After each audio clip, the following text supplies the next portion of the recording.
So power of the lens means measure of convergence of divergence which the lens introduces in the light falling on it. ठीक है, जितना वो converge या diverge करेगा, तो जितना फोकल लेंथ कम होगा उतनी पावर क्या होगी, ज़्यादा होगी. ठीक है. While converging in case of convex lens, diverging it in the case of concave lens, the power P of the lens is defined as the tangent of the angle by which it converges or diverges beam of light falling at a distance from the optical center. यानी power का formula क्या है बताइए, जितने angle पे वो converge करेगा. ये जो डेल्टा एंगल है ना, इसका टैन जो होगा that will be defined as power of lens. So what is power of lens? Power of lens is tan del. ठीक है, जिसकी वैल्यू यहाँ से कितनी आ जाएगी, अगर पैरेलल रेज आ रहा है तो एफ पे आएगा ना कन्वर्जेंस इसका, एच बाई एफ. ठीक है, tan del equal to H by F. ठीक, अब एच को अगर हम 1 मान लें तो टैन की वैल्यू कितनी हो जाएगी, एच इक्वल टू 1, तो टैन डेल की वैल्यू हो जाएगी 1 बाई एफ, है ना. एक बार ज़रा इसको खोलिए, इसमें मिटा हुआ है हर जगह. हाँ बिल्कुल ठीक. और डेल भी बहुत स्मॉल होता है, तो टैन डेल को अप्रोक्सीमेटली डेल के बराबर लिख सकते हैं. तो डेल की वैल्यू कितनी हो जाएगी, 1 बाई एफ. समझ में आ रही बात. इस तरह power of the lens in air को इतना बोल सकते हैं. Minded, this is power of lens in air. ठीक है.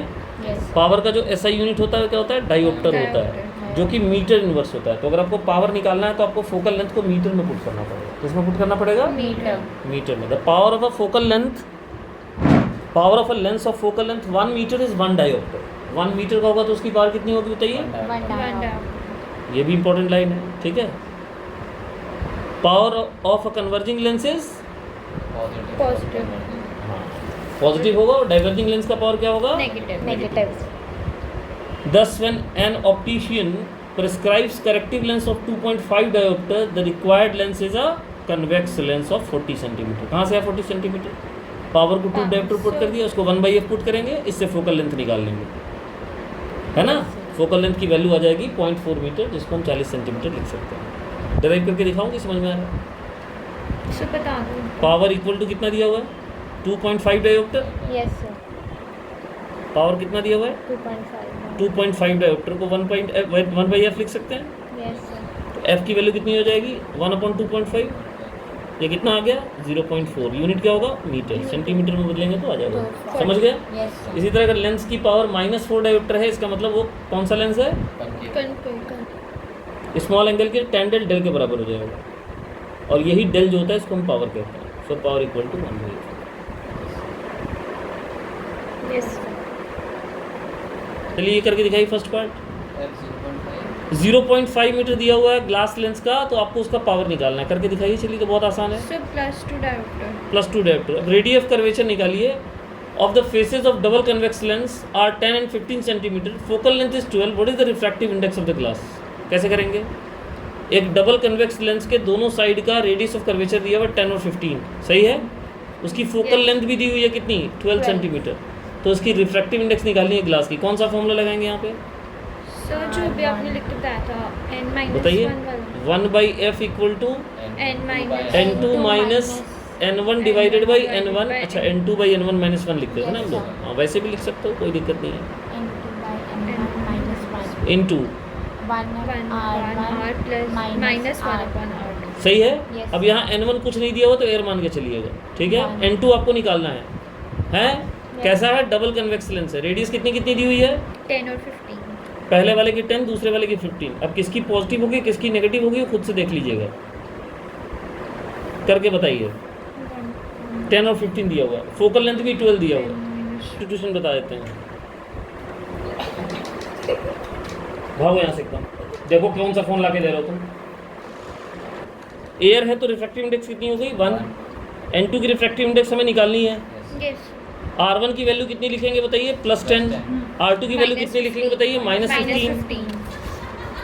सही है. हाँ, और 12 की वैल्यू हो जाएगी यहाँ पे.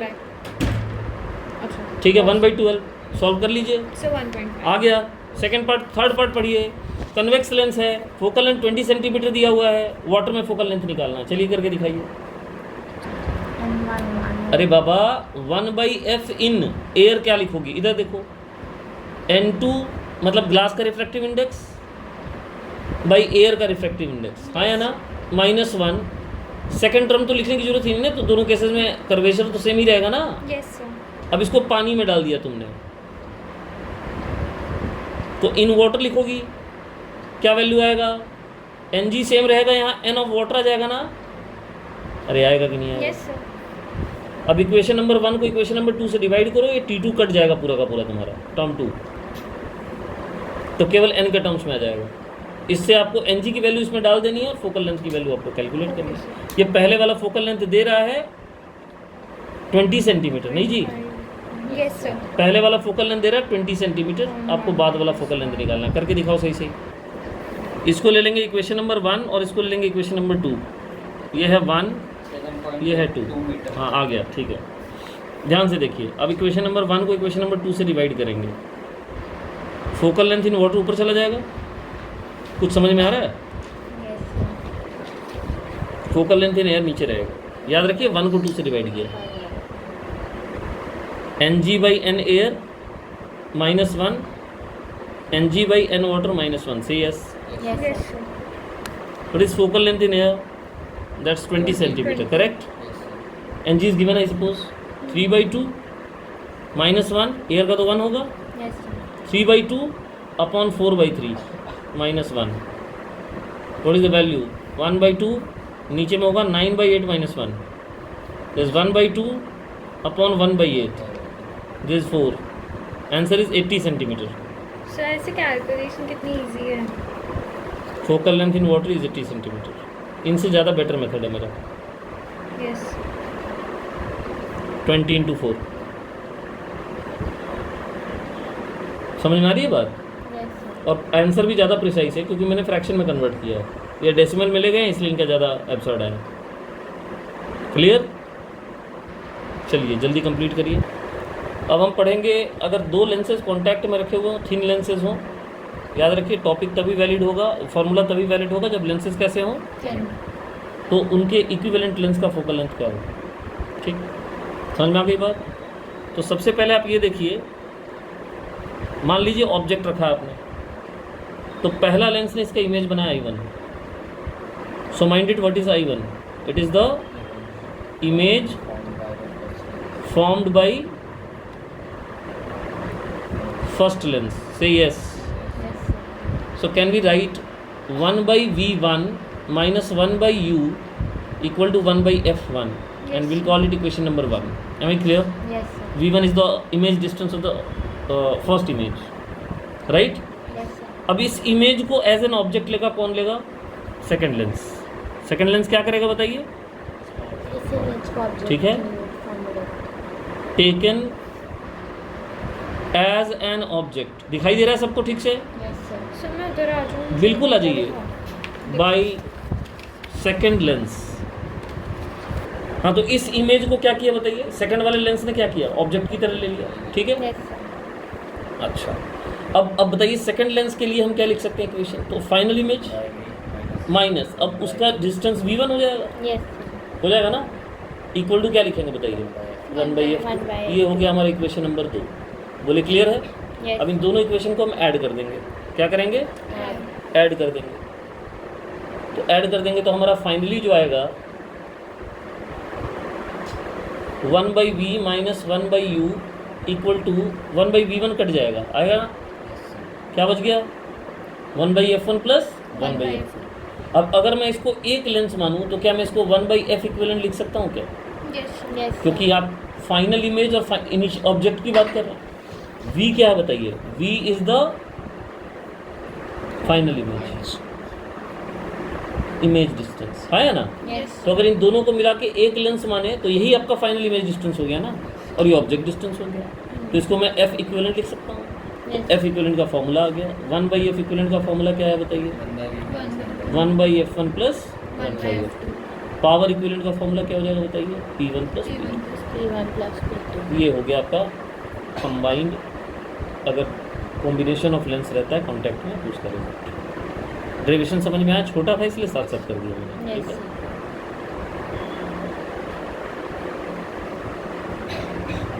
Combination of lenses help to obtain diverging और converging lenses of desired magnification. ये इसका फायदा होता है, समझ में आ रही है बात? Yes, sir. ठीक। It also enhances the sharpness of the image. ठीक है। Since the image formed by the first lens becomes the object by the second implies that the total magnification of the combination is the product of magnification of the individual lenses। तो benefit क्या है बताइए? Desired focal length मिल सकता है आपको, क्योंकि जितने भी कन्वेक्स वाले हैं वो सब पॉजिटिव में अपीयर होंगे। ठीक है। Note that the sum in an algebraic sum of the individual powers, so some of the terms on right hand side may be positive for convex lens, some negative for concave lenses। कुछ term right hand side में positive हो सकते हैं और कुछ term क्या हो सकते हैं? Negative. Positive P you will write for convex। Now it is not like that, they should write it converging every time I am saying। लेकिन चलो वो तो एयर मान के चल रहा है, इसलिए हमेशा कन्वेक्स को कन्वर्जिंग लिखो। ठीक है। और नेगेटिव पावर कहाँ लिखेंगे बताइए? डाइवर्जिंग या कनकेव लेंस, अगर एयर मीडियम में बात कर रहे हैं तो। ठीक है। Yes, sir. Diverging lens. ठीक। तो दो मेन बेनिफिट क्या है? कॉम्बिनेशन ऑफ लेंसेज जो है क्या करते हैं, हमें हेल्प करते हैं डिजायर्ड फोकल लेंथ अचीव करने के लिए। आप प्लस माइनस करके जो चाहे फोकल लेंथ अचीव कर सकते हैं। ठीक है। इक्विवेलेंट फोकल लेंथ अचीव कर सकते हैं। दूसरा शार्पनेस बढ़ाता है ना? Yes. और तीसरा क्या करता है बताइए? नेट मैग्निफिकेशन को बढ़ाता है। ठीक है। Improves magnification also. Total magnification जो होगा वो क्या होगा? सभी के मैग्निफिकेशन का प्रोडक्ट होगा। समझ में आ रही है बात? Yes. ये तीन बेनिफिट्स हैं कॉम्बिनेशन ऑफ लेंसेज यूज कर, लेंसेज इन कॉन्टैक्ट यूज कर। ठीक है। चिल्लाना पड़ता है। देखा था। हाँ भाई, find the position of image formed by the lens given by the combination. मैं इसमें ऐड कर रहा हूँ, मैग्निफिकेशन भी निकालेंगे। ठीक है। चलिए वर्कआउट करते हैं। बताइए सबसे पहला लेंस है ये, आप लोग बोलिए। चलिए थोड़ा कैलकुलेशन टाइम बचाते हैं। आइए बोलिए। फर्स्ट लेंस से मैं इमेज फॉर्मेशन ले रहा हूँ, तो मैं लिखूंगा 1/V1 Yes, sir. Minus 1/U की जगह कितना लिखूँ बताइए? पहले लेंस के लिए U की वैल्यू। अरे ऑब्जेक्ट डिस्टेंस की वैल्यू पागल, -30। 1/, पहले लेंस का फोकल लेंथ 10। Plus 10. इससे सॉल्व करेंगे। 1/10 - 1/30 करेक्ट है। Yes, sir. 30 आ जाएगा एलसीएम। 3 - 1 2/30 आएगा। Yes, sir. V1 की वैल्यू आ गई 15। कोई दिक्कत? No, No, sir. sir. अब आइए सेकंड लेंस पे आ जाइए, ध्यान दीजिएगा जरा। 15 माने यहाँ से 15, यहाँ से 15 है, समझ लीजिए। तो बताइए सेकंड लेंस से डिस्टेंस की, और पॉजिटिव है तो सेकंड लेंस से डिस्टेंस कितनी होगी बताइए? अगर पहले वाले लेंस से डिस्टेंस 15 हो रहा है तो सेकंड वाले लेंस से डिस्टेंस कितना हो गया बताइए? 10. So, ये है आपका I1, मेरी बात समझ में आ रही है? Yes. और I1 ही हो गया आपका O2, ये है ऑब्जेक्ट 1, आया ना? Yes, sir. बोलिए समझ में आ रहा है? yes. तो अगर यहाँ से डिस्टेंस 15 सेंटीमीटर है, then what is the distance from the second lens? Tell me. 15। अरे कम ऑन, नहीं देखो sir, 10 डायग्राम। होगा ना, ये what is this? This 5 So 10. 10 centimetre होगा। दिख ही नहीं रहा था, हाथ के नीचे। अच्छा, ये दिख रहा है अभी? ठीक। अब सेकंड लेंस से लगाते हैं ना, 1/V2 माइनस, बताओ U की जगह कितना लिखें? So plus 10. +10, बिल्कुल सही बात है। ठीक है। इंसिडेंट रे का डायरेक्शन ये है ना? Yes, sir. F बताइए। Minus 10. Minus 10. So what is the scene? The scene is, it is -1/10 plus +1/10. Plus positive 1/10. So this is 0. Yes, sir. So V2 is equal to infinity. In. सही है। Yes, sir. अब बताइए third पे आ जाइए फिर। अब infinity को तो नाप नहीं सकते ना, Yes, sir. तो अब आइए 1/V3। अब बताइए U3 को कितना लिखेंगे? Infinity. Yes, sir. Plus infinity minus infinity कुछ भी लिखे तो 0 ही आ जाना आपका, Yes. इन्फिनिटी हो गया। तो तीसरा इमेज कहाँ बनेगा बताइए? F3 की वैल्यू कितनी है? 30. 30 plus 30. Plus 30. Plus 30. तो final image will be formed at 30। बोलिए समझ में आया? Yes, sir. अरे कोई दिक्कत? No, sir. मैग्नीफिकेशन आप नहीं निकाल सकते इस केस में, क्योंकि बीच में इन्फिनिटी आ गया है, तो वहाँ इनफाइनाइट मैग्नीफिकेशन मिल जाएगा ना। फिर क्वेश्चन ये है, repeat the previous question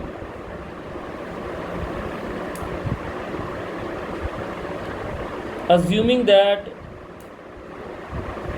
Lens of open contact. all lenses are thin and are in contact.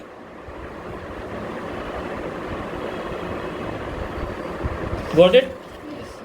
तो पहले अपन क्या निकालेंगे? एफ इक्विवेलेंट निकालेंगे. Yes, sir. कुछ समझ में आ रहा है? Yes, sir. What is the formula of F equivalent? 1 upon F1 One minus upon 1 upon F1. F2. There are 3, Yes, sir. so 1 upon F3 भी आ जाएगा इस बार. Yes, sir. By the same logic. Yes, sir. हाँ या ना? Yes, sir. Yes, sir.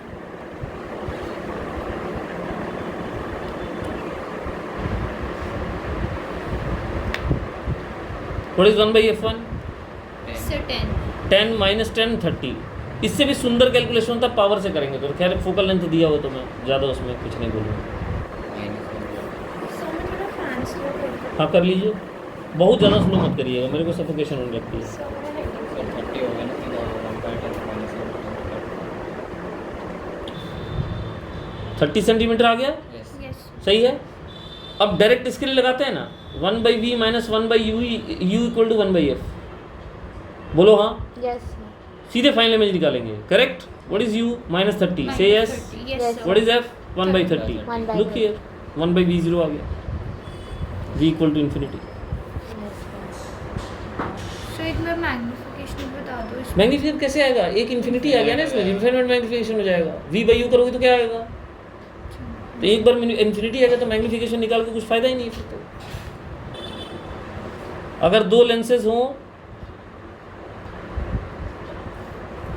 जो कि separated हों, ठीक, Yes, sir. दोनों के बीच में डिस्टेंस हो, ठीक है, और ये डिस्टेंस हो d, और एक का f1 है फोकल लेंथ, दूसरे का f2 है focal length, with sign convention put करिएगा. कोई जरूरी नहीं कि दोनों कन्वेक्स हो. p इक्विवेलेंट का फॉर्मूला होता है 1. p1 plus p2 minus d into p1 p2. जगह ही खत्म हो गया यहाँ पे. p1 plus p2 minus d p1 p2. f equivalent का फॉर्मूला होता है 1 by f1 plus 1 by f2 minus d by f1 f2.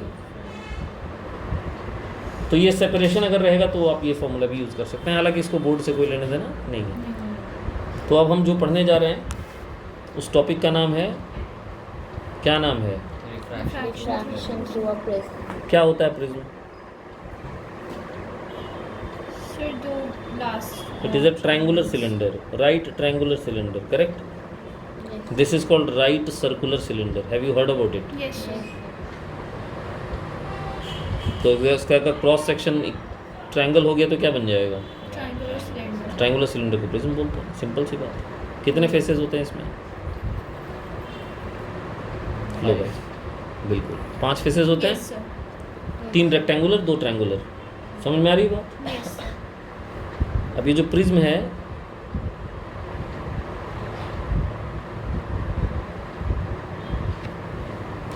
इसको जरा समझिएगा.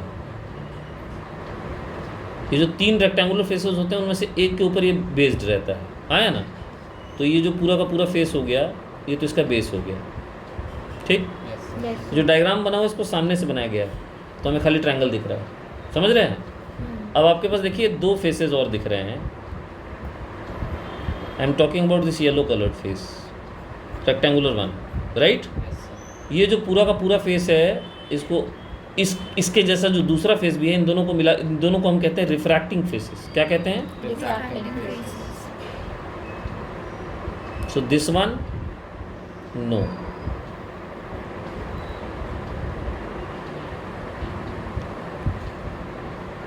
This one, right? And then you can say this one.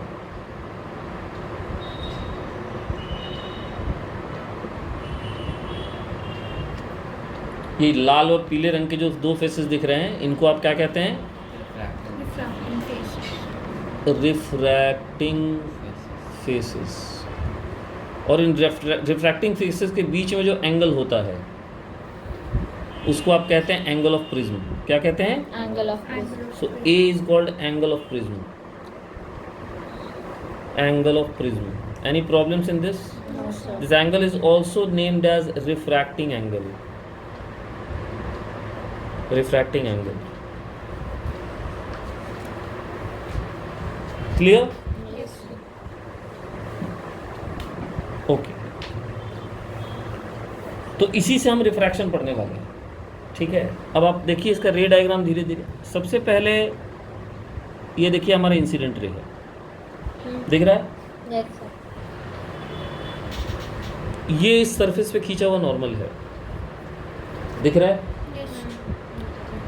Incident ray की का जो angle बन रहा है नॉर्मल के साथ कितना बन रहा है? एंगल आई। Angle यहाँ तक I. कोई दिक्कत? No, sir. अगर ये रे सीधी जाती तो इस रे को ऐसे जाना था, Yes, हाँ या ना? sir. Yes, sir. लेकिन ये नॉर्मल की तरफ बेंड हो गई, दिख रहा है? Yes, sir. ठीक। फिर यहाँ नॉर्मल बनाया आपने, ठीक है। Yes, sir. फिर देखिए नॉर्मल से अवे बेंड हुई, ये आपका फाइनल इमर्जेंट पाथ है। तो क्या आपको पाथ ऑफ रे समझ में आ गया जो यहाँ डार्कन किया हुआ ब्लू कलर से? Yes, Yes, sir. sir. Clear? अब आइए कुछ ज्योमेट्रिकल रिलेशंस निकालते हैं हम लोग यहाँ।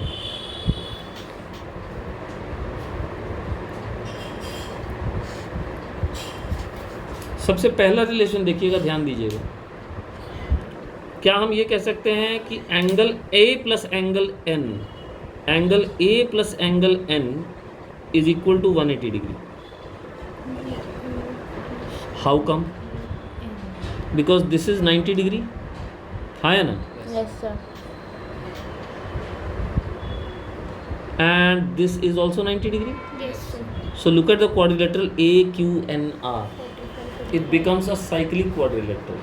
If the opposite angles are summed up to 180 degree, अगर opposite angle का जोड़ 180 डिग्री हो जाए तो साइक्लिक क्वाड्रिलेटरल होता है। अगर ये दोनों का जोड़ 180 डिग्री हो जाए तो ये opposite वाले का भी जोड़ 180 डिग्री हो जाएगा ना, because Yes, total sir. angle is 360 degree, right?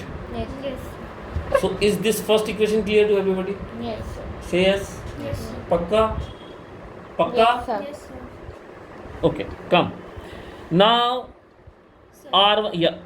So वो triangle is equals to 180 degree. Triangle का sum 180 degree से भी 90 90 है ना?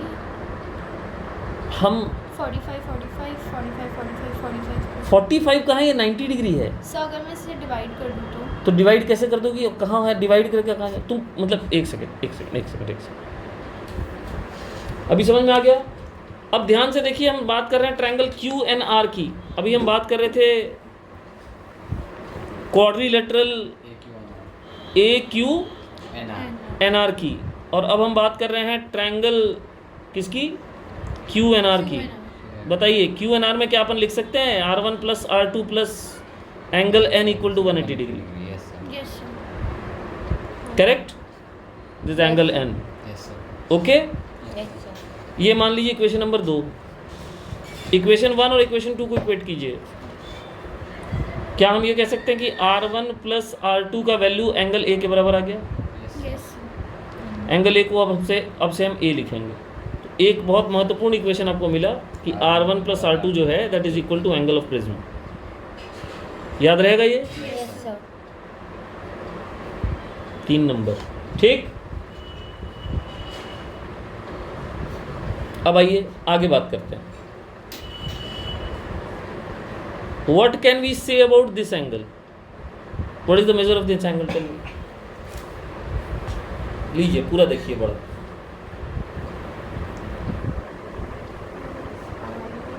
90 minus 90 minus R1. 90 कैसे है? वर्टिकली ऑपोजिट एंगल आई होगा ना भाई, ये टोटल एंगल आई है। What is this angle? I. So what should be that? I minus R1। minus पूरी क्लास 10th 9th सबकी ज्योमेट्री भूल गए हो जी तुम लोग एक साथ हैं? कुछ भी बोले जा रहे हो। आई माइनस R1 हो जाएगा। अब बताओ, ये फाइनल जो यहाँ से एंगल निकला इसको हम नॉर्मल के साथ लिखा हमने एंगल ऑफ इमर्जेंस। इसको क्या बोलते हैं? Angle of Angle of emergence. emergence. हाँ, नाम भी तो बताना होगा ना। एंगल ऑफ इमर्जेंस हो गया, और ये ऑब्वियसली इंसिडेंट एंगल है ना, एंगल ऑफ इंसिडेंस या इंसिडेंट एंगल, ठीक है। ये दोनों अंदर के एंगल्स हैं, ठीक है। हालांकि इस सरफेस पे एंगल ऑफ इंसिडेंस R2 है, बट सिमेट्री बिठाने के लिए हमने R1 R2 कर दिया है, ठीक है। नहीं तो इसको इंसिडेंस लिखना चाहिए। Anyways tell me what about this angle? E minus R2. E minus R2 आपकी सही है। E माइनस R2 सही है। Yes, sir. अब देखिए एक टर्म होता है जिसको कहते हैं angle of deviation. What is angle of deviation? Let me explain you. the angle through which the incident ray deviates after it comes out of the prism is called angle of deviation. So it is the angle between incidence ray and emergent ray. ठीक है, angle of deviation del, it is the angle between Incident ray and emergent ray. incident ray and emergent. and emergent ray.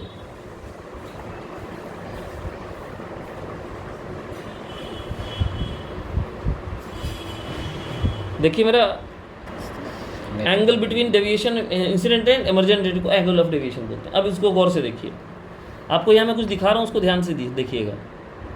ये एक triangle और उसका exterior angle यहाँ दिखाया गया है. क्या आपको समझ में आ रहा है? Yes, Yes, sir. क्या हम डेल को लिख सकते हैं I interior minus opposite R1. Angles का sum? Yes, sir. Yes, sir. तो using this funda I can write angle of deviation as I minus R1 plus E minus R2.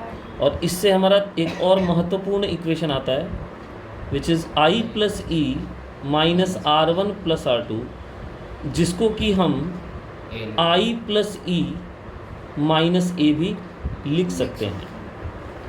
ये equation clear है? Yes, sir. Yes. ये हो गया हमारा equation number 4. क्या भाई बोलो, समझ में आया सबको? Yes, sir.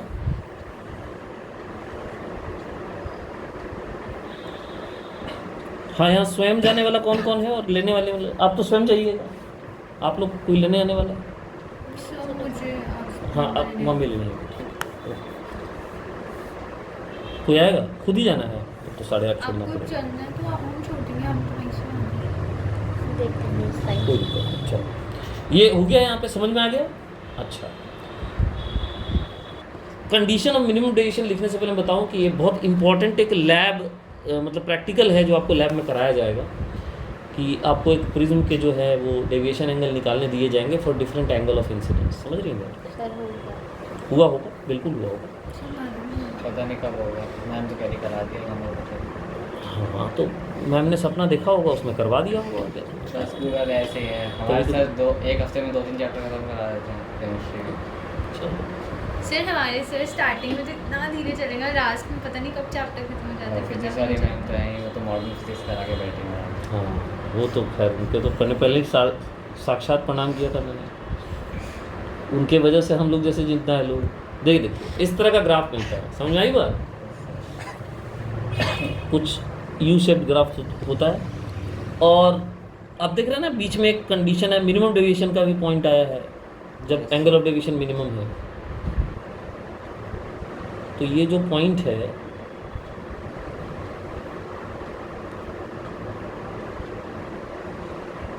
ये स्थिति तब आती है जब एंगल आई और एंगल ई बराबर हो जाता है. ठीक है?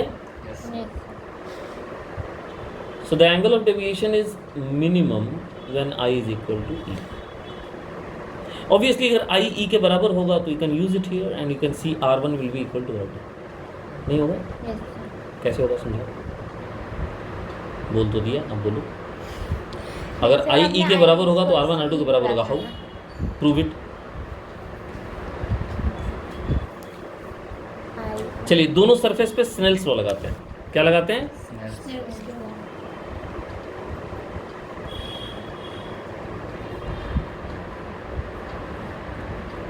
सरफेस वन पे स्नेल्स लॉ लगाइए. क्या आएगा? बाहर का तो 1 ही है ना? तो sine I equal to mu sine R1. बोलिए सही है? Yes, sir. और दूसरे सरफेस पे जब लगाएंगे तो R1 R2 तो इसका एंगल ऑफ इंसिडेंस था, तो ये होगा mu sine R2 equal to sine e. बोलिए हाँ या ना? Yes, sir. Actually these are also very too important equations जो कि हम इसको मिस कर रहे थे. समझ रही हैं बात को? ये इक्वेशन ए और बी जो लिखा है हमने, ये भी काफ़ी इंपॉर्टेंट इक्वेशन है, इनकी ज़रूरत पड़ती है. अब आप इसमें R1 R2 बराबर डाल दीजिए तो इक्वेशन ए का RHS और बी का LHS बराबर हो जाएगा. ये वाला और ये वाला. बोलिए होगा? Yes, sir. अगर हम R1 को R2 के बराबर पुट कर दें, I को E के बराबर पुट कर दें तो LHS बराबर हो जाएंगे, तो RHS भी बराबर होंगे, म्यू कट जाएगा, sine R1 equal to sine R2 आ जाएगा. Yes, sir. R1 R2 prove हो गया बराबर। Yes. तो जैसे ही I और E बराबर होगा वैसे ही क्या होगा बताइए। R1 R2 R1 बराबर। और अगर R1 R2 बराबर है तो दोनों को मैं A/2 के बराबर लिख सकता हूँ क्या, Yes. क्योंकि Yes, sir. Both where summing up to give A, हाँ या ना। Yes. ये आपका हो गया कंडीशन फॉर मिनिमम डेविएशन, ये जो यहाँ लिखा हुआ है this the Condition for minimum deviation. deviation. Yes condition for minimum deviation. कोई दिक्कत? No. sir. अब ये मिनिमम डेविएशन अगर हमें निकालना हो तो हम कैसे निकालेंगे, ठीक है। तो इसके लिए एक रिलेशन होता है, उस पर ध्यान दीजिएगा। तो हम फिर से आते हैं उसी स्नेल्स लॉ पे, वापस स्नेल्स लॉ पे आते हैं।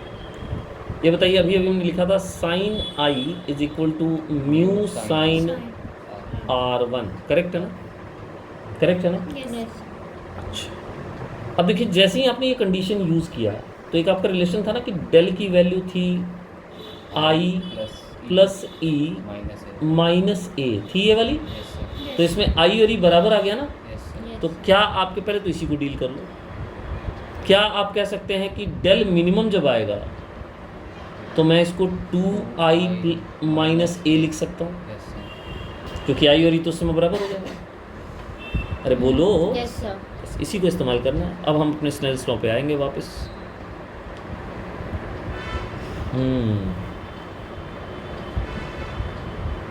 Sign I equal to Mu sin. R1 what can I write in place of I? Can I write in place of I del minimum plus a whole divided by 2? Yes sir Yes. कोई दिक्कत परेशानी तकलीफ है No, इसमें sir. इस equation का use करके yes equal to, और साइन R1 को इधर भेज दीजिए। R1 और R2 दोनों की वैल्यू a/2 के बराबर है, बोलिए हाँ। Yes Yes. तो क्या हम इसको साइन a/2 लिख सकते हैं क्या R1? यस सर अरे R1 को a/2 लिख सकते हैं ना। Yes sir Yes. तो यही आपका रिलेशन है, ठीक है। तो इस म्यू को एक काम करते हैं, यहाँ से उठाते हैं और इधर लिख देते हैं। चलिए इधर ही रहने दीजिए, कोई बात नहीं। ये है आपका मिनिमम डेविएशन एंगल निकालने के लिए सूत्र यानी फॉर्मूला। बोले सही है, Yes, sir. Yes. sir. इससे आप मिनिमम डेविएशन निकाल सकते हैं। क्लियर। अगर ये थिन प्रिज्म का केस हो ना, व्हाट इज थिन प्रिज्म, इसको भी समझ लीजिए जरा। फॉर थिन प्रिज्म ऑब्वियसली जिसका एंगल ए टेंडिंग टू क्या हो, जीरो। Zero. Zero. तो उसमें क्या आई बात करो, क्या R1 बात करो, क्या R2 बात करो, सब के सब टेंडिंग टू जीरो हो जाएंगे। यस सर क्या डेल बात करो, everything will be tending to zero, हाँ या ना। Yes, sir. तो उस कंडीशन में क्या हो जाएगा, साइन थीटा को आप थीटा लिख सकती हैं जी, यस सर अगर थीटा टेंडिंग टू जीरो है, बोलिए हाँ या ना। Yes, तो sir. इस इक्वेशन में दोनों तरफ साइन हट जाएगा, यस सर बोलिए हटेगा नहीं हटेगा, Yes. पक्का। Yes. साइन साइन हट जाने के बाद 2 भी कट जाएगा फिर तो। अगर ये साइन हट गया तो ये 2 कट जाएगा ना ऐसे। Yes, sir. Yes. sir. तो फाइनली क्या बचेगा LHS में, जरा बता दीजिए मेरे को। Del minimum plus a upon a del minimum plus a divided by A. Equals to what बेटा। New. ओके, तो इसका मतलब डेल मिनिमम प्लस ए के हम लिख सकते हैं म्यू है। अरे कहो हाँ। Yes. sir. तो इससे हमारा डेल मिनिमम का वैल्यू जो आ जाएगा वो आ जाएगा Mu mu minus minus 1 into a. ये फॉर्मूला आप डेल मिनिमम का लगा सकते हैं किसके लिए, थिन प्रिज्म, Prism. ठीक है। So let's go with dispersion of light. Dispersion of light. So what do you think dispersion is, क्या है dispersion? It is the splitting of white light into its 7 colours, right.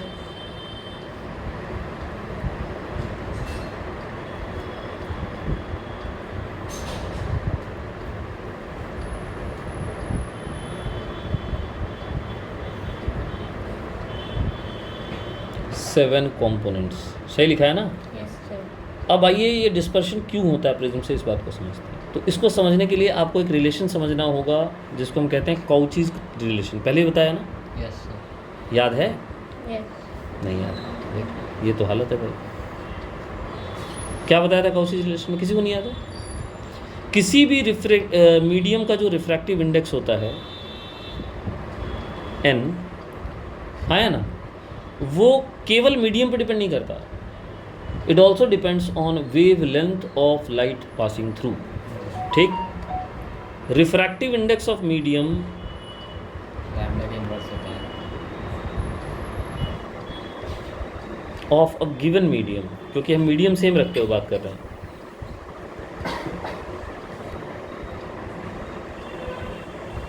Is inversely related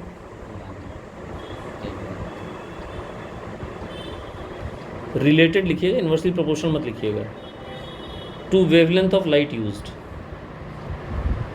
बड़े बड़े teacher जो है ना वो आजकल अज्ञानतावश जो है इसको इनवर्सली प्रोपोर्शनल लिख देते हैं, प्रोपोर्शनल नहीं होता है, wavelength of light. Sir proportional और रिलेटेड में डिफरेंस क्या है? गुड क्वेश्चन, बताता हूँ, ये सब चीज़ तो जरूर पूछा करो।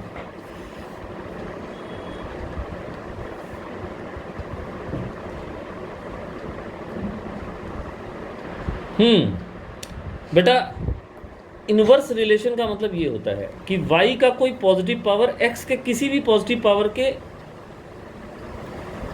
1/, के प्रोपोर्शनल, रेसिप्रोकल के प्रोपोर्शनल, इसमें 4 होता है ना, where m and n both are positive numbers, mind it. Inversely proportional इसका स्पेशल केस होता है when the power is equal to 1, m और m की वैल्यू दोनों की वैल्यू 1 होनी चाहिए। सर इसमें लैम्डा पावर 4 होती है ना? हाँ जी, नहीं सीरीज होता है पूरा एक, ठीक है। तो काउचीज रिलेशन के अंदर जो आपका बनता है वो ये रिलेशन है, a plus b by lambda square, plus c by lambda. ये काउची सीरीज है। तो कहीं भी आप लैम्डा देखिएगा तो इन्वर्सली रिलेटेड। अभी क्लियर हो गया? यस। अब मान लीजिए कि थिन प्रिज्म है, ठीक है। तो अगर ये थिन प्रिज्म है तो अभी अभी थोड़ी देर पहले आपने डेल का रिलेशन पढ़ा था, यहाँ पर पढ़ा था ना, क्या पढ़ा था, म्यू माइनस 1 इंटू ए पढ़ा था कि नहीं पढ़ा था? Yes. उसको भी मैं वापस रिकॉल करा दूँ। For a thin prism del m equal to या del equal to mu minus 1 into a, पढ़ा था आपने? Yes sir. तो ये बस इतना एहसास दिलाने के लिए है कि जो डेविएशन होगा किसी भी कलर का वो रिफ्रैक्टिव इंडेक्स पे डिपेंड करेगा। More the refractive index more will be the deviation, am I right? Yes. ना रेड कलर का वेवलेंथ सबसे ज़्यादा होता है, ये भी आपको पता है, Yes. ठीक है। ये भी मैं यहाँ पे यादाश्त तेज करवा दूँ, लिख देता हूँ यहाँ पे, रेड कलर का वेवलेंथ लैम्डा मैक्स होता है, सबसे ज़्यादा होगा। सबसे ज़्यादा मतलब विजिबल स्पेक्ट्रम की बात कर रहा हूँ मैं, अदरवाइज नहीं, ठीक है। और वॉयलेट का जो होगा, सबसे कम। सबसे कम। ये वॉयलेट का स्पेलिंग सही लिखा है ना मैंने? Yes sir. अच्छा ठीक है। सर आई पहले आता है। आप पहले आएगा I ये? लिखा है। हाँ, ऐसा होता है मेरे Yes, साथ sir. अक्सर, इसलिए मैं पूछ लेता हूँ। जी। वॉयलेंस वॉयलेट इन सब का स्पेलिंग में गड़बड़ होता है मेरे से, इसलिए पूछ लिया भाई। चलो ठीक है। Yes. तो अब बताइए सबसे ज़्यादा बेंडिंग किसकी होगी, सबसे कम बेंडिंग किसकी होगी? वायलेट सबसे ज़्यादा बेंड होगा, Yes, क्योंकि sir. उसका वेवलेंथ सबसे कम है कम तो उसका म्यू सबसे ज़्यादा होगा। समझ में आ रही है बात? Yes, sir. तो इसमें कोई दोराई नहीं कि नीचे में सबसे ज़्यादा, इसने तो कलर की मतलब पिंक बना दिया ऊपर भाई साहब, ये क्या स्पेक्ट्रम बनाया इसने। Yes, sir. Thank you. Violet indigo को मिक्स कर दिया। तो जैसा कि आप देख सकते हैं, कलर दृष्टि जो उसमें मत जाइएगा, ध्यान से देखिए। रेड कलर जो होगा वो सबसे ऊपर होगा क्योंकि लीस्ट डेविएटेड होगा, ठीक है। Red colour is Deviated. Least deviated, del मतलब डेविएशन, ठीक है। And violet colour is maximum. Mostly deviated, है ना, मोस्टली डेविएटेड, करेक्ट है। Yes, sir. क्यों है समझ में आ गया? Yes sir. तो डिस्पर्शन क्या होता है, क्लियर है? Yes. क्यों होता है, क्लियर है? Yes. क्योंकि सबके लिए wavelength refractive index of glass जो होगा वो अलग अलग बिहेव करेगा for different colours. So some colour will bend more and some colour will bend less, clear. अब यहाँ एक दो चीज़ें और बता दूँ आपको। ये आपके इंसिडेंट रे का डायरेक्शन है, करेक्ट, इसमें तो कोई डाउट नहीं है। No, sir. अगर हम बात करें रेड की तो मिडिल पॉइंट से लेते हैं, यस। कैन आई से this is the deviation angle of red colour? Yes. Yes, sir. Okay. और इसी तरह मिडिल पॉइंट से लेते हैं यहाँ भी, यहाँ दूसरे कलर से लेना पड़ेगा नहीं तो दिखाई नहीं देगा, ठीक है। कंसिडरिंग कि ये वॉयलेट कलर है, ठीक है, मान लिया जाए कि ये वॉयलेट कलर है, तो इसका जो एंगल बनेगा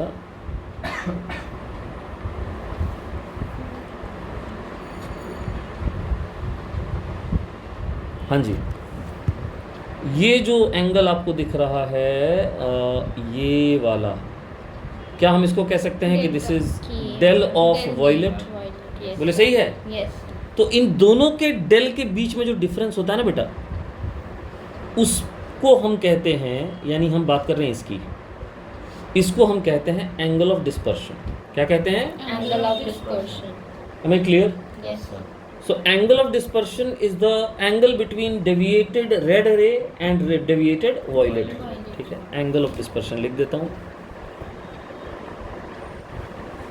angle of dispersion, it is the angle between red and IU आयु violet rays after dispersion। बोलिए, समझ में आया? Yes, sir. इसको डिस्पर्शन, एंगल ऑफ डिस्पर्शन कहते हैं, इसको थीटा से रिप्रेजेंट करते हैं। ठीक है, Yes.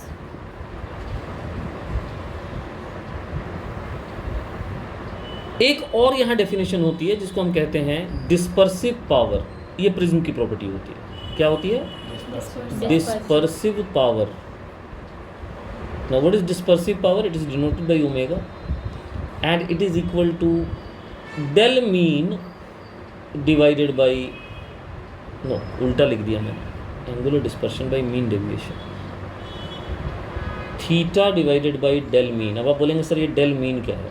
देखिए, रेड सबसे ज़्यादा डेविएटेड है, रेड सबसे कम डेविएटेड है, वॉयलेट सबसे ज़्यादा डेविएटेड है ना। इन दोनों के बीच में येलो कलर को मीन बोला जाता है। ठीक है, मीन इसलिए भी बोला जाता है क्योंकि उसकी जो वेवलेंथ होती है वो वाइट लाइट में बिल्कुल मिडिल में आती है। ठीक है, तो मतलब 7 वेवलेंथ्स हैं टोटल। अगर वाइट लाइट के लिए एक सिंगल वेवलेंथ बोलना होगा तो हम येलो को बोलेंगे। So yellow light is representing the white light. मेरी बात समझ में आ रही है? वेवलेंथ के टर्म्स में अगर बात करें तो, क्योंकि है तो 7 वेवलेंथ का कॉम्बिनेशन। तो अगर वाइट लाइट के लिए कहीं मैथमेटिकली आपको वेवलेंथ की वैल्यू डालनी, so what will be that wavelength? That wavelength will be wavelength of yellow colour. Clear? Yes. So coming to that, yellow colour का जितना डेविएशन हुआ है that is called mean deviation. That is called what? Mean deviation. So I need to locate it.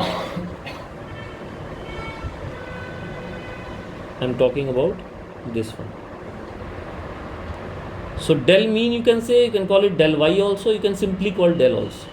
तो इसकी value कितनी नहीं, value तो नहीं पता है किसकी वैल्यू, वेवलेंथ की पूछ रहे हो? है? हाँ, दोनों को जोड़ के मीन से डिवाइड करो। येलो की है, इसे भी येलो। 3700 और 7800 दोनों को जो 3700 होता है तुम्हारा वॉयलेट का, 7800 होता है एंगस्ट्रॉम रेड का, दोनों को जोड़ के 2 से डिवाइड करो तो मीन में आएगा बीचों बीच एकदम, येलो ग्रीन के बीच में आएगा। ठीक है, चलिए इधर देखिए। तो अब ये जो मीन डेविएशन इससे डिवाइड करेंगे तो ये जो टर्म आता है इसको हम बोलते हैं डिस्पर्सिव पावर। बोलिए डिस्पर्सिव पावर समझ में आया? Yes. Yes, sir.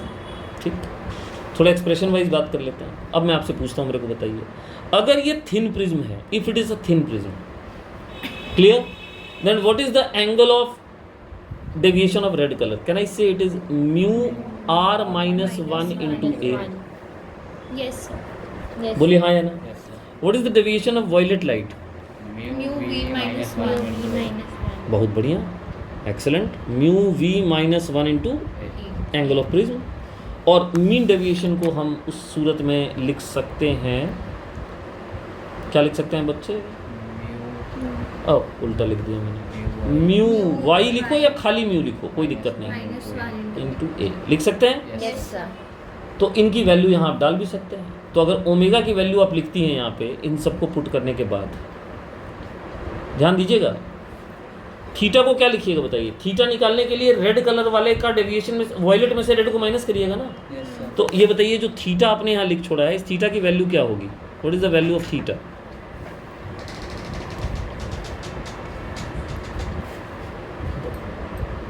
What is the value of theta? Theta की वैल्यू क्या होगी? So, V minus theta. Minus करो ना, दोनों के एंगल को माइनस करो तो ए वाला टर्म तो कट जाएगा। Yes, so yes. Is it mu v minus mu a, हाँ mu r into a, yes, sir. Yes. बस डिस्पर्सिव पावर निकल जाएगा हमारा। Sir, ठीक है? ये वाला एक term तो तो सर आपको आपने ना कहा कट कैंसिल हो जाएगा. जाएगा. यानी ए खाली ये वाला ऐसे कैसे कट जाएगा? माइनस कर रहे हैं ना, ये वाला 1 वाला टर्म बोल रहा हूँ मैं, जो एम्प्टी ए है वो कट जाएगा। सही है? Yes. तो अब इसकी वैल्यू डालिए। बताइए क्या वैल्यू आपने लिखा था म्यू वी माइनस वन, सही बोला ना? Yes, Yes, sir. sir. Yes. मैं बात कर रहा था इस ए का, ए इंटू वन का, ये कटेगा ना। तो यहाँ मिलेगा mu v minus mu r, और नीचे में भी है म्यू वाई माइनस वन, ए यहाँ कटेगा। Yes. अब फाइनली आपका जो है डिस्पर्सिव पावर का ये फॉर्मूला। अब बोली समझ में आया? यस ये बहुत ज़्यादा है, इससे ज़्यादा डिस्पर्शन पढ़ने की जरूरत नहीं, इतना एनसीईआरटी में नहीं होगा फॉर श्योर, नहीं है ना? देख लो, इससे हमें ये आंसर मिलता है कि हम क्रोमेटिक एबरेशन का इलाज कैसे कर सकते हैं। How can we rectify chromatic aberration through lenses? Now you must ask me what is chromatic aberration. नहीं, मैं बीमारी की बात नहीं कर रहा हूँ, मैं डिफेक्ट की बात कर रहा हूँ इन इमेज फॉर्म्ड बाय लेंस। ठीक है, सुनिए क्रोमेटिक एबरेशन किसको कहते हैं, सुनिए। What is chromatic? क्रोमेटिक का मतलब होता है कलर, है ना? एबरेशन मतलब डिफेक्ट। ठीक है, ये तो आपने पढ़ लिया कि थिन प्रिज्म से अलग अलग कलर अलग अलग एंगल पे डेविएट करते हैं और डिस्पर्स हो जाते हैं। ये भी आपने पढ़ लिया कि थिन, ये भी आपने देख लिया कि थिन प्रिज्म और थिन लेंसेज जो होते हैं उनका रिफ्रैक्शन एक तरह का होता है। बोलिए होता है कि नहीं होता है? Yes. इसीलिए तो थिन प्रिज्म पढ़ाया जाता है बेटा। अगर आप थिन लेंस लें और यहाँ से कट कर दें तो ये जो ऊपर का पार्ट दिखेगा, क्या इसका रिफ्रैक्शन हूबहू एक थिन प्रिज्म के जैसा नहीं होगा? यस वो ये होगा कि नहीं होगा? Yes. सो जो भी रिफ्रैक्शन की थ्योरी थिन प्रिज्म के लिए एप्लीकेबल है, जिस the same theory is applicable for thin lens also. ठीक, now refraction through thin prism is identical to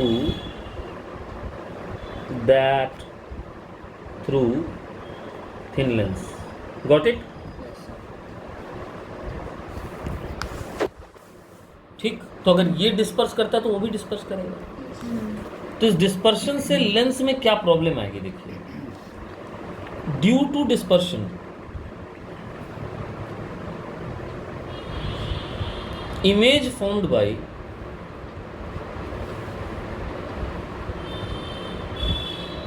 a thin lens, सारे जगह एक जगह फोकस नहीं करेंगे सारे कलर्स, हर कलर के लिए फोकल लेंथ अलग अलग हो जाएगी, Yes. क्योंकि फोकल लेंथ डिपेंड करेगी रिफ्रैक्टिव इंडेक्स पे और रिफ्रैक्टिव इंडेक्स डिपेंड करेगा वेवलेंथ पे। Yes, sir. तो अब मेरे को जरा बताइए तो, देखें आप लोगों ने क्या सीखा। अगर ये प्रिंसिपल एक्सिस है और अगर यहाँ से वाइट लाइट, मान लीजिए लेफ्ट साइड से ला रहा हूँ, राइट साइड से ला रहा हूँ, यहाँ से वाइट लाइट आ रही है पैरेलल बीम, तो ये डिस्पर्स होगी कि नहीं होगी? Yes. होगी ना डिस्पर्स? होगी। Yes, sir. हाँ, सबसे ज़्यादा नज़दीक यानी सबसे ज़्यादा कन्वर्ज कौन होगा और सबसे कम कन्वर्ज कौन होगा बताइए? सर सबसे ज़्यादा वायलेट होगा और सबसे कम रेड। Yes. मतलब वायलेट पहले गिरेगा। Yes. आइए इसको एक बार रीचेक कर लेते हैं। तो फोकल लेंथ वायलेट की कम होनी चाहिए, तो 1/f is proportional to mu minus one. Lens maker formula, lens maker formula, mu सबसे ज़्यादा किसके लिए था? वायलेट के लिए। White. करेक्ट, फोकल लेंथ सबसे कम होगी, बेंडिंग सबसे ज़्यादा होगी। Yes. ऐसे भी देख सकते हैं कि सबसे ज़्यादा डेविएटेड कौन होता है, तो डेविएट तो सबसे ज़्यादा ये हो रहा है ना। Yes, sir. बिल्कुल सही बात, बिल्कुल सही बात। तो ये हो गया वॉयलेट, ये हो गया red. Now what will be the effect on the image?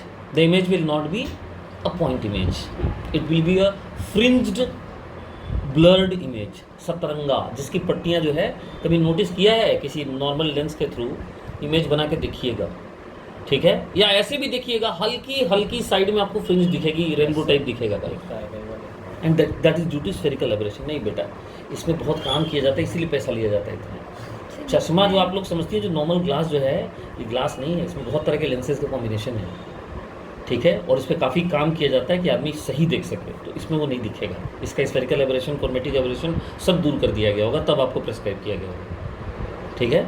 But आमतौर पे एक लेंस खरीद लीजिए और उससे देखिएगा तो आपको वो कलर दिखेगा चारों तरफ, फ्रिंज दिखेगा। तो मैं क्या रहा था? मैं ये कह रहा था कि भाई ये जो डिस्पर्शन है, इसके कारण image formed by thin lens is I can say fringe मतलब पट्टीदार, अलग अलग कलर की पट्टियाँ, एंड ब्लर्ड, ब्लड मतलब धुंधला, ब्लर्ड मतलब धुंधला। तो ये जो पूरी बीमारी है इसको हम क्या कहते हैं? Chromatic aberration. तो इसका इलाज कैसे होगा? तो जिसने इसको फैलाया है उल्टा लेंस डाल के, अब बताइए अगर ये एक कन्वेक्स लेंस का पार्ट है तो ये किस लेंस का पार्ट होगा बताइए? कनकेव लेंस का होगा। तो इसकी लेंसेज की इस क्रोमेटिक एबरेशन का उपचार कर सकते हैं by using combination of lenses. ठीक है, मतलब एक कन्वर्ट कर देगा, दूसरा डाइवर्ट उसको बैलेंस कर देगा। हाँ बिल्कुल सही बात है। ठीक है, to rectify this aberration a combination of lens, ठीक है, you can say concave convex pair is used, called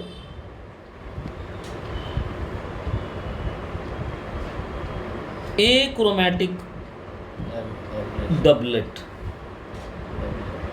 achromatic doublet का यूज किया जाता है। ठीक, Yes, sir. बोलिए समझ में आया? तो क्या करेगा? वो दोनों की डिस्पर्शन को क्या करेगा? न्यूट्रलाइज कर देगा। बोलिए समझ में आया? अब उनके वेवलेंथ वगैरह का क्या रिलेशन होगा वो मैं यहाँ लिख देता हूँ और आपका काम यहाँ पे समाप्त हो जाएगा। तो इसका मतलब मैं कह सकता हूँ कि यार जितना डिस्पर्शन एक ने किया उसका इक्वल एंड ऑपोजिट डिस्पर्शन दूसरे ने किया होगा। Yes. यानी दोनों की डिस्पर्शन एंगल्स क्या होंगे बताइए? सेम होंगे, तभी तो बैलेंस किया होगा ना। Yes, sir. Now what is dispersion angle? As we have said, mu v1 minus mu r1 into a1 and mu v2 minus mu r2 into a2. Can I say this? Yes, Yes. sir. But the problem is they are thin lenses. So a1 is very very small, Yes. a2 is too small, and hence roughly we can take a1 a2 equal, and hence they cancel out. Yes, sir. So Yes. we are left with what? Mu v1 minus mu r into a1 and that. Now यहीं पे एक आपको चीज़ बताई थी dispersive power, जो कहता था mu v minus mu r divided by mu minus या mu y माइनस 1। यहाँ mu y लिखिए चाहे mu लिखिए एक ही बात है। आपको मैं बार बार बता दूँ कि जो mu y हम लिख रहे थे ना यहाँ पे, इसको आप वाइट लाइट का भी वो मान सकते हैं। क्या मान सकते हैं? Refractive index. Yellow light is as good as white light. Yellow light को व्हाइट लाइट का दर्जा मिला हुआ। बोली मेरी बात समझ में आ रही है आपको? Yes, sir. चलिए तो यहाँ आते हैं। ठीक, अब आप बताएं क्या आ गया? अगर हम इस mu v minus mu r को रिप्लेस करें तो यूजिंग दिस रिजल्ट क्या हम mu v minus mu r की जगह ओमेगा इंटू म्यू माइनस 1 लिख Yes, सकते हैं? sir. So it is omega of the first lens, उसमें नहीं है ये, Yes, sir. Omega of the first lens into mu minus 1 of the first lens, यानी mu 1 minus 1 plus omega 2 into mu 2 minus 1 equal to क्या हो जाएगा बताइए? 0। ये आया एक्रोमेटिक डबलेट का कंडीशन। बोलिए समझ में आ रहा है? Yes, Yes, sir. sir. और जैसा कि हम जानते हैं कि फोकल लेंथ म्यू माइनस 1 के इन्वर्सली प्रोपोर्शनल होता है। तो अगर आपका ये कॉम्बिनेशन ऑफ लेंसेज कुछ ऐसा हो, मेरी बात ध्यान से सुन रहे हैं? Yes, sir. देखिए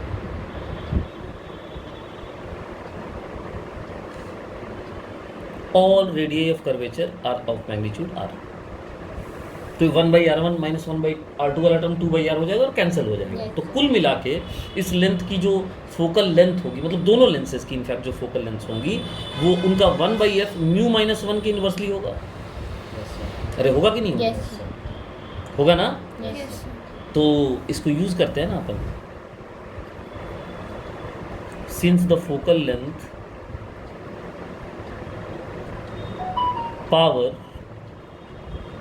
in proportional to 1/f is proportional to mu minus 1, that we already know. Yes, sir. Yes, sir. So क्या मैं इसकी जगह रिप्लेस करके लिख सकता हूँ? Omega omega 1 f1, yes, omega 1 by f1, sorry, Yes, sir. Omega 1 by f1 plus omega 2 by f2 equal to क्या लिख सकता हूँ? 0। 0. और I can also write Omega 1 P1. Yes omega 1 p1 plus omega 2 p2 equal to 0। इन चार में से कोई तीन आपको दिया रहेगा, एक आपसे पूछेगा।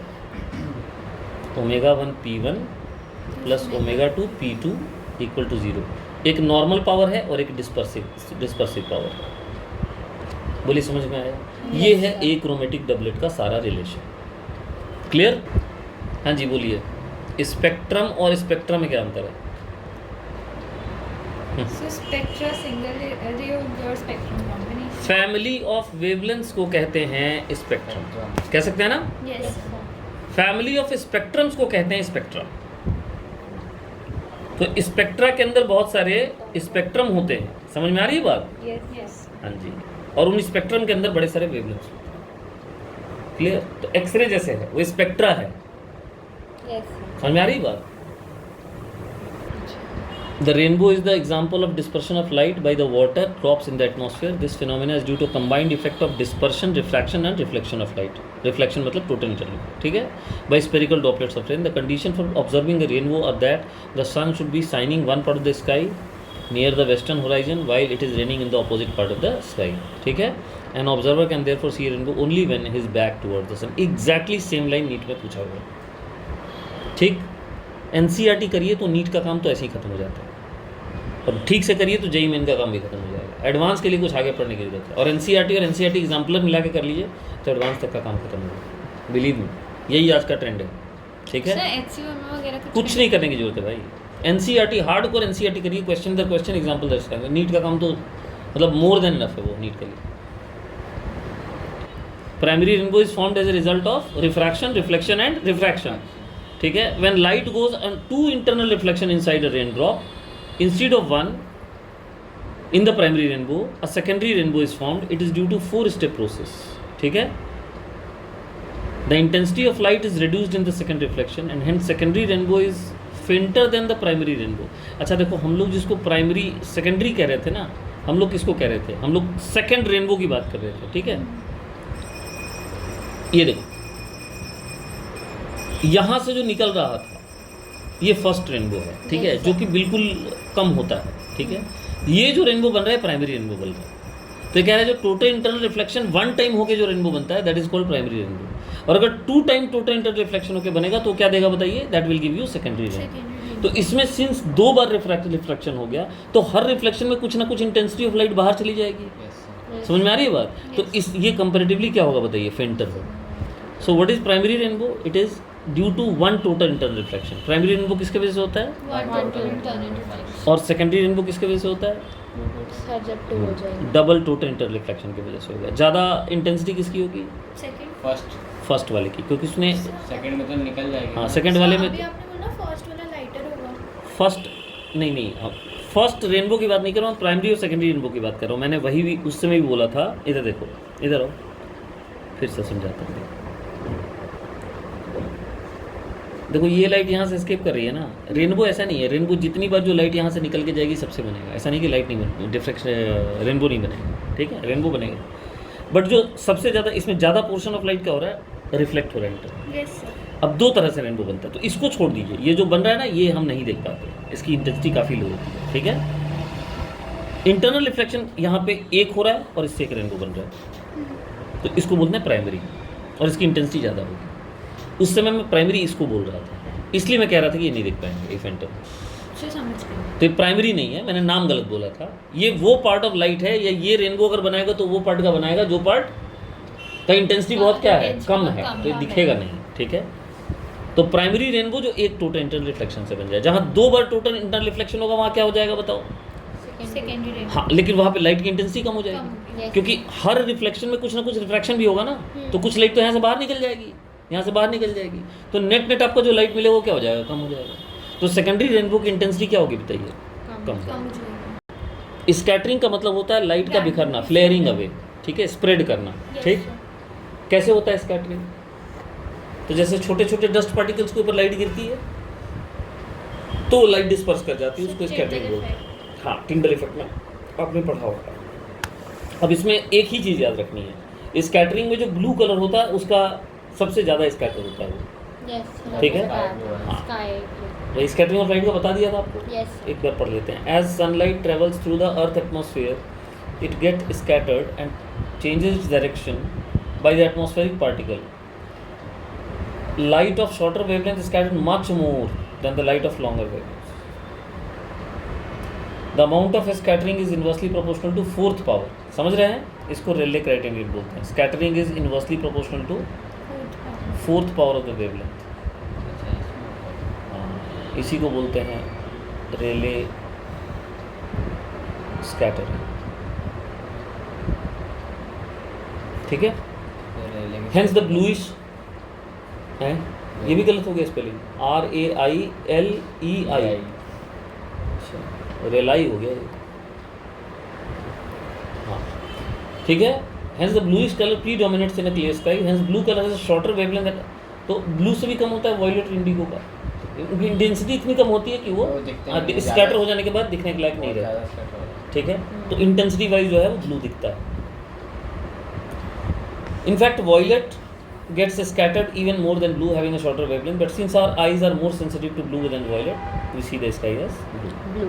तो यहाँ पे आपको समझाया क्या गया है, इसमें आपको समझाया गया है कि स्कैटरिंग क्या होती है और ब्लू कलर स्काई क्यों होता है। ठीक है, यहाँ पे ये कहा गया है कि जो रेले क्राइटेरियन है, जिसको कि आप कह रहे हैं कि स्कैटरिंग जो होता है that is inversely proportional to fourth power of the lambda, ये तभी एप्लीकेबल होता है जब साइज ऑफ स्कैटरिंग पार्टिकल जिसकी आप बात कर रहे हैं वो वेवलेंथ के कंपैरिजन में काफ़ी छोटा हो। ठीक, समझ में आ गई बात? Yes. जो कि एटमॉस्फेरिक पार्टिकल्स हैं, क्योंकि वो तो गैस पार्टिकल्स हैं। ठीक है, तो वहाँ पे स्कैटरिंग का इफेक्ट प्रीडोमिनेंट होता है, रिले इफेक्ट होता है। इसलिए ब्लू जो है वो क्या होगा, ज़्यादा स्कैटर होगा, और सेंसिटिव हमारे लिए ब्लू होता है तो हमें दिखता है आराम से। लेकिन यही चीज़ें अगर ये ड्रॉप्स जो हैं, ये जो साइज़ है पार्टिकल का, ये वेवलेंथ ऑफ लाइट के कंपैरिजन में अगर बहुत बड़ा हो तो सभी कलर्स इक्वली स्कैटर होते हैं। तो जो क्लाउड के ड्रॉपलेट्स होते हैं, बड़े बड़ी पानी के ड्रॉपलेट्स होते हैं, तो उनसे जो स्कैटरिंग होगी वो क्या होगी बताइए, हर कलर की इक्वल होगी, इसलिए उनका कलर कैसा दिखता है, वाइट। तो यहाँ पे आपको ये बताया गया है रीज़न कि स्काई कलर ब्लू क्यों है और क्लाउड्स का कलर वाइट क्यों। बोले समझ में आ? तो आइए आई डिजीज पे थोड़ी बात करते हैं। रेडी? ये जो हिस्सा है ये तो मैं नहीं बताऊंगा,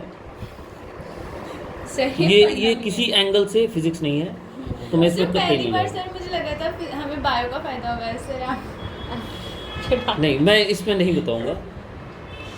हाँ, मैं थोड़ा सा बताऊंगा कि ये फोकल लेंथ एडजस्टमेंट्स कैसे होता है और स्ट्रेंड विजन को स्ट्रेंड विजन क्यों कहते हैं, इस पे आएंगे। तो आइए पहले थोड़ा सा आँख के बारे में बात करते हैं।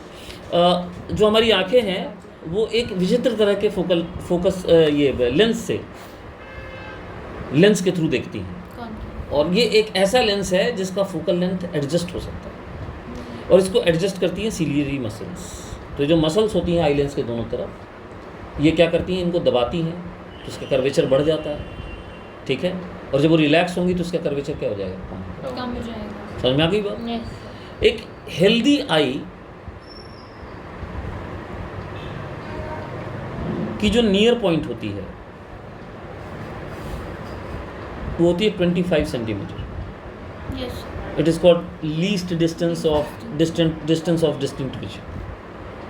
ठीक, और अगर यहाँ पे आप चीज़ों को ला के देखते हैं तो आप कहेंगे कि हम एक स्ट्रेन्ड आई से चीज़ों को देख रहे हैं, क्योंकि आँखों के सामने होगा बहुत ज़्यादा, तो फोकल लेंथ आपको कम करना पड़ेगा, तब तो लाइट सामने कन्वर्ज होगी ना। ठीक है, तो फोकल लेंथ आपको क्या करना पड़ेगा, कम करना पड़ेगा। फोकल लेंथ कम करना पड़ेगा तो इसका मतलब सीरियस मसल्स प्रेस करेंगी उसको। समझ में आ रही बात? Yes. तो इसका मतलब क्या होगा, स्ट्रेंड आई का केस होगा। हेल्दी आई के लिए जो फार पॉइंट होता है वो होता है कितना, इन्फिनिटी। ठीक, अब इसको माइनस ना समझ लीजिएगा। हाँ, और ये हम कहते हैं कि इसमें रिलैक्स्ड विजन है। मुख्यतः दो तरह की बीमारियां होती हैं। जो पहला बीमारी है वो है ये मायोपिया का diagram, am I correct? Yes sir. Myopia. अब मैं याद कैसे रखता हूँ, देखिए मैं रखता हूँ मायोपिया, तो इसका छोटा नाम है तो शॉर्ट साइटेडनेस है इसका मतलब, क्योंकि मेरे लिए तो फिर वो टर्म्स बहुत मुश्किल हो जाएंगे याद करने। और शॉर्ट साइटेडनेस है तो इसका मतलब दूर की नज़र खराब है। ठीक है, फार पॉइंट वीक, सही बोल रहा हूँ ना मैं? यस अगर मैं गलत हूँगा तो मेरे को करेक्ट करिएगा। Far point weak. अब होता इसमें ये है कि आपका जो इमेज बनता है ये बनना चाहिए, ये स्क्रीन है आपका, ये आँख का स्क्रीन रेटिना होता है, तो रेटिना पर नहीं बनता, उसके सामने ही बन जाता है। तो रेटिना तक जो रेज पहुँचती है वो धुंधली इमेज दिखाती है। So what do you need, यहाँ ओवर कन्वर्जेंस हो रहा है तो इसको थोड़ा फैलाना पड़ेगा। तो फैलाने के लिए क्या करेंगे आप, कनकेव लगाएंगे। तो ये करेक्टिव लेंस यहाँ पे, करेक्टिव लेंस यहाँ पे कौन सी है? concave। लेंस लगा के जब भी आप देखेंगे तो वर्चुअल इमेज देखेंगे, इस बात का ध्यान रखिएगा। तो अभी आपसे मैं पूछूंगा कि जो करेक्टिव लेंस होगा उसका पावर क्या होगा, न्यूमेरिकल पे लाऊंगा इस पे, लेकिन पहले डिस्कस कर लेते हैं। ये दूसरा डायग्राम जो बना हुआ है इसको कहते हैं hypermetropia. Now what is hypermetropia? When the Short sight, far sighted। it is long sightedness, not far sightedness, long sightedness। far sightedness लिखा रहता है? Yes, sir. 10th में फार सेटिंग अच्छा, तो हो सकता है वो भी हो। Sir, Long यहाँ पे sighted। far sightedness है। और इसमें आपने ऊपर भी far sighted। मैंने शॉर्ट साइटेडनेस लिखा, फार पॉइंट वीक लिखा मैंने। सर यहाँ पे इन्होंने far sighted। अच्छा ठीक है, फार साइटेडनेस लिख देते हैं। चलो, तुम लोग बायोलॉजी के तुम लोग ज़्यादा जानते हो, मैं इसमें तो कुछ खास टर्म के बारे में बात नहीं कर सकता। नियर पॉइंट इसमें वीक होता है हमारा, Yes। तो 25 सेंटीमीटर वाला पॉइंट खराब हो जाता है। ठीक, यहाँ पे आपका जो इमेज बन रहा था वो कहाँ बन रहा था? Image Before the red। Forms in front of retina. Retina, हाँ बोलो ना। सर मुझे एक चीज़ पूछनी थी कि अगर जैसे कॉर्निया के आगे इमेज बन रही है तो उससे बाकी आईज को भी कॉर्निया नहीं, रेटिना। Retina, sorry. हाँ। सर उसके आगे इमेज बन रही है तो बाकी पार्ट्स को भी प्रॉब्लम होगी? बाकी पार्ट्स को भी प्रॉब्लम होगी आईज के? अब ये मैं कैसे बता सकता हूँ? सर क्योंकि मैंने एक स्टेटमेंट पढ़ी थी। मैं बता रहा हूँ बाकी पार्ट्स को प्रॉब्लम इसलिए हो सकती है बिकॉज देखो रेटिना से जुड़ा होता है हमारा पूरा नर्वस सिस्टम, Yes। क्योंकि जो आप देखते हैं उसका न्यूरॉन सिग्नल कैरी करके ब्रेन तक ले जाते हैं, तो आपको दिखेगा नहीं, उस पर ऑब्वियसली रिएक्शन आपका देर हो जाएगा, तो आपका रिएक्शन टाइम घटेगा। ठीक है, प्रॉब्लम तो हो ही सकती है। अब एक इंसान जो है, अब वो पता है एक एनामोली जब बीमारी शुरू होती है बॉडी में तो वो कई चीज़ों को परेशान करती है, बिकॉज सब कुछ जो है कंट्रोल सिस्टम को बिगाड़ता है ना, और वो जो है ब्रेन से जुड़ा होता है। तो फिर आपका जिसको कम सुनाई देता है उसको कम वो गूंगा भी हो जाता है। ये मतलब बहरे लोग के साथ साथ गूंगे लोग साथ साथ होते हैं, बहरे और गूंगे दोनों होते हैं साथ Dumb and deaf। एकदम। ठीक है, तो ये तो होता ही है कि एक बॉडी पार्ट से दूसरे बॉडी पार्ट का इन्फ्लुएंस होता है। सर 10th में हमारे टीचर ने क्वेश्चन पूछा था हमसे कि हमें ग्लासेस क्यों नहीं यूज़ करने चाहिए और लेंसेज क्यों यूज़ करने चाहिए। सर वो बोलते थे कि जो लेंसेज होते हैं वो आई की मूवमेंट कराते हैं जिसकी वजह से इमेज और क्लियर बनती है, बट ग्लासेस में ऐसा नहीं होता। ये मुझे बिल्कुल नहीं पता। सर उन्होंने 10th में हमसे पूछा था। और मैंने अंडर कन्वर्ज की जगह अंडर ग्रेजुएट लिख दिया, बताओ तुम्हारी बात सुनने के चक्कर में। अंडर कन्वर्ज, ये अंडर कन्वर्ज लेंस नहीं, अंडर कन्वर्ज रेज हैं, मतलब ये कन्वर्ज उतनी नहीं हुई जितनी इनको होना चाहिए था, तो ये पीछे चली गई। अब इनको और कन्वर्ज करना है कि ये सामने बना पाए, तो हम आगे क्या लगाएंगे? बिल्कुल, तो हमारा यहाँ जो करेक्टिव लेंस होता है, आप लोग ध्यान दे रहे हैं यहाँ पे? Yes sir. करेक्टिव लेंस यहाँ पे कन्वेक्स लेंस होता है जो कि कन्वर्जिंग लेंस है। ठीक है, यहाँ तक कोई दिक्कत? इसके अलावा और भी दो होते हैं, एक ये शायद एस्टिग्माटिज्म का बना हुआ है मेरे ख्याल Yes, से, sir। जिसमें आप हॉरिजॉन्टल और वर्टिकल लाइन की Yes, थिकनेसेस sir। आपको अलग अलग दिखाई देती हैं, और इसका करेक्शन सिलेंड्रिकल लेंस के थ्रू होता है। ठीक है, एस्टिग्माटिज्म, इस पर बहुत ज़्यादा दिमाग नहीं लगाना। एस्टिग्माटिज्म ऊपर वाला दो ज़्यादा इंपॉर्टेंट, करेक्शन इसका होता है सिलेंड्रिकल लेंस। Cylindrical। ठीक है, अच्छा तो इसमें अब क्वेश्चन किस तरह का आएगा? तो क्वेश्चन इसमें इस तरह का आएगा, देखिए मैं बता रहा हूँ। हमारे पास 2 मिनट है, एक क्वेश्चन हम जल्दी से डिस्कस करें।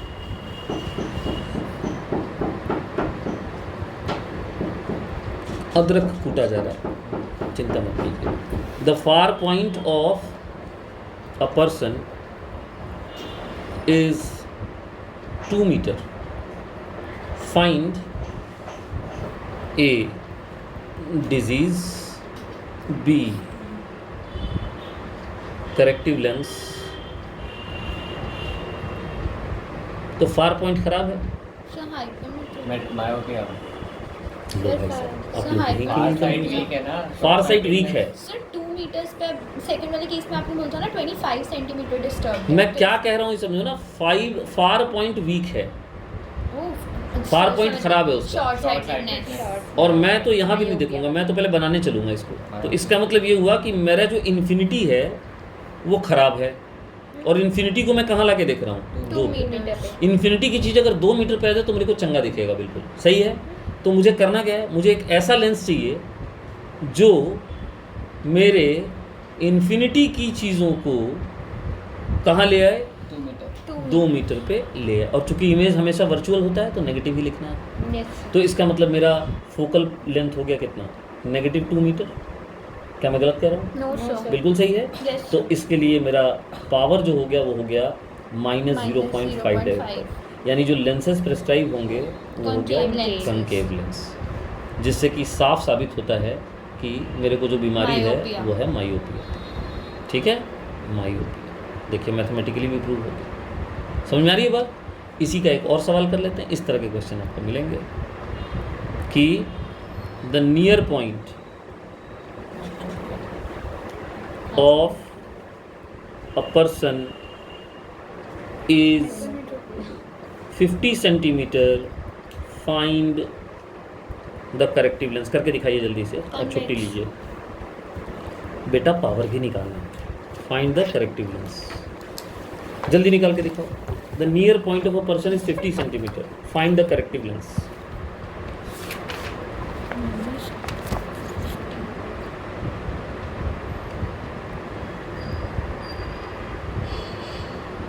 तो बीमारी तो समझ में आ गई होगी। यस बीमारी इज हाइपरमेट्रोपिया। अब फोकल लेंथ निकालने के लिए 1/v - 1/u = 1/f लगाएंगे। बताइए ऑब्जेक्ट कहाँ है और उसका इमेज कहाँ देखना है? ऑब्जेक्ट 50 पे है। नहीं, जो 25 पे है वो खराब दिख रहा है। 50 पे देगा। अगर वो 50 पे चला जाए तो चंगा दिखेगा। सो u की जगह होगा -25, और हमेशा वर्चुअल इमेज यहाँ बनता है, ध्यान रखिए। तो v की जगह होगा -50। हैं जी? What is the focal length?